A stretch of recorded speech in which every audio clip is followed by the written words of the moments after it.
Please उन लोगों को भी बुला लीजिए, क्योंकि कोटा में भी केसेस बढ़ते जा रहे हैं। वो लोग भी अपने पेरेंट्स से दूर है, उनके पेरेंट्स आप लोग परमिशन भी नहीं दे रहे हैं और वो लोग भी वहाँ पे बहुत ज़्यादा परेशान हो रहे हैं। तो आप हम लोग यही बोलेंगे कि आप लोग भी उन्हें बुला लीजिए, क्योंकि बहुत ज़्यादा प्रॉब्लम हो रही है वहाँ पे उन लोगों को भी। आप नहीं जानते वहाँ का माहौल जो अभी हो रहा है। वहाँ पे अभी सारे स्टूडेंट जितने भी स्टेट के थे सब चले गए, सिर्फ बिहार वाले बचे। तो आप प्लीज़ उनको भी बुला लीजिए, क्योंकि हम नहीं चाहते कि वहाँ पे भी और फैले या और कुछ वहाँ पे हो जाए। तो प्लीज़ आप उनको बुला लीजिए। ये छात्रा बिहार के मुख्यमंत्री नीतीश कुमार से अपील कर रही है कि आप प्लीज सिरकोटा में फंसे आपके शहर के बच्चों को वापस बुला लें। साथ ही बोल रही है कि कोरोना संक्रमण के चलते वहाँ का माहौल खराब हो रहा है, जिसके चलते बच्चे डर के साए में रह रहे हैं। ये छात्रा कोई और नहीं, राजस्थान के कोटा में पढ़ाई करने के लिए गई थी और लॉकडाउन के कारण वहां फंस गई। आज सुबह कोटा से 15 छात्रों को लेकर बस खंडवा पहुंची। खंडवा पहुंचे सभी छात्रों को यहां मौजूद डॉक्टरों ने एग्जामिन किया और उनकी स्क्रीनिंग की, जिसमें सभी के सभी बच्चे स्वस्थ और ठीक पाए गए। खंडवा पहुंचे इन बच्चों ने बताया कि कोटा में उन्हें कोरोना वायरस के चलते बहुत सारी दिक्कतों का सामना करना पड़ा। उनका मेस भी बंद हो गया, साथ ही पढ़ाई भी ठप पड़ गई। ऐसे में उनके पास वापस आने के अलावा और कोई चारा नहीं था। कुछ मैसेज बंद हो गई थी और वहाँ पे कोरोना केसेस के पॉजिटिव केसेस बढ़ते जा रहे थे दिन ब दिन। मतलब कि आज वहाँ पे कम से कम 114-115 के आसपास होंगे केसेस। तो ऐसे माहौल में डर सा लगा रहता है कि कहीं कुछ हमें ना हो जाए कुछ भी। तो इस हिसाब से हमको वापस आना पड़ा। कितना मतलब पढ़ाई के लिए कितना नुकसान हुआ? पढ़ाई बहुत नुकसान हुआ है, क्योंकि पहले जो एफिशिएंसी से हम पढ़ाई करते थे वैसी एफिशिएंसी से पढ़ाई नहीं हो पा रही थी, क्योंकि डर बहुत लग रहा था कोरोना का। क्योंकि हमारी जो खाना आता है वहाँ से मैसेज से आता है सारा खाना, क्योंकि हम बनाते कुछ नहीं है वहाँ पे। तो एक डर सा लगा रहता है कि वहाँ पे वो लोग क्लीननेस का यूज़ करते हैं या नहीं, अब किस हिसाब से खाना बनाते हैं वो हमें पता नहीं रहता। जब आज आप अपने घर पहुँचने वाले हैं तो किस तरह की फीलिंग से आती है? मैं बहुत खुश हूँ और मैं थैंकफुल हूँ अपने गवर्नमेंट के लिए कि उन्होंने हमारे लिए इतना कुछ किया।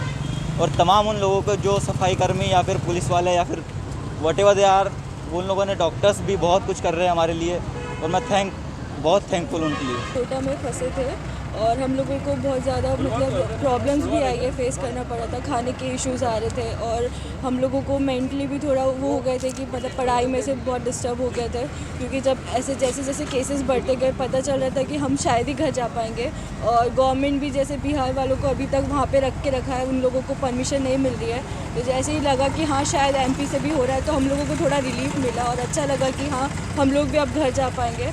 और LN वालों ने हम लोगों को बहुत सपोर्ट किया है। उन लोगों ने हम लोगों को गाइड किया है कि आप टेंशन ना लो। और अभी हम लोगों को आते टाइम भी हमारा स्क्रीनिंग हुआ अच्छी तरीके से, हम लोगों को भेजा गया और फिर वहाँ से आने के बाद भी हमारा फिर से स्क्रीनिंग होके हमारे टेस्ट वगैरह हुआ। और वहाँ से आने के बाद भी मतलब खाने वाने का प्रॉब्लम नहीं आया, हम लोगों को रास्ते में भी कोई इशू नहीं आया, अच्छी तरीके से प्रोवाइड किया गया। कोटा से लौटे इन बच्चों ने मध्य प्रदेश सरकार और CM शिवराज का धन्यवाद करते हुए कहा कि प्रदेश सरकार ने उनकी चिंता की और उन्हें सही सलामत घर तक पहुंचा दिया। लेकिन बच्चों की चिंता अपने उन साथियों के लिए भी दिखी जो बिहार के रहने वाले हैं और अभी भी कोटा में ही फंसे हुए हैं। इन बच्चों का कहना है कि नीतीश सरकार भी उनका पूरा ध्यान दे और उन्हें जल्द से जल्द बिहार अपने घर पहुंचा दे। जैसे जैसे पता चला कि वहाँ पे भी केसेस बढ़ने लगे हैं तो डर सा लगने लगा बहुत ज़्यादा, क्योंकि जब कोरोना आपके पास आएगा तो आपको भी ऐसी फीलिंग आएगी यार हम भी वहाँ पे सेफ़ नहीं है।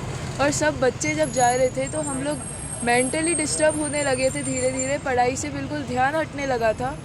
फिर हमारी भी गवर्नमेंट ने, मैं सबसे पहले तो बहुत ज़्यादा धन्यवाद देना चाहती हूँ अपनी MP गवर्नमेंट को, क्योंकि उन्हीं के कारण आज हम लोग यहाँ पे सेफली इतने अच्छी तरीके से सारी हमें फैसिलिटीज़ प्रोवाइड की, बहुत अच्छी तरीके से आज हम लोग अपने घर पहुँच पाए हैं।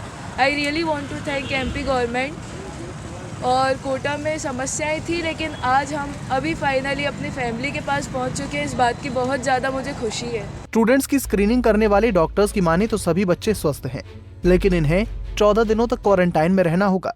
16 बच्चे राजस्थान कोटा से आए हुए हैं, जो कि सारे एसिम्टोमेटिक हैं, लेकिन फिर भी इनको 14 दिन के लिए, क्योंकि ये दूसरे राज्य से आए हैं हमारे यहाँ, इनको 14 दिन के लिए होम क्वारंटाइन के लिए बोला गया है।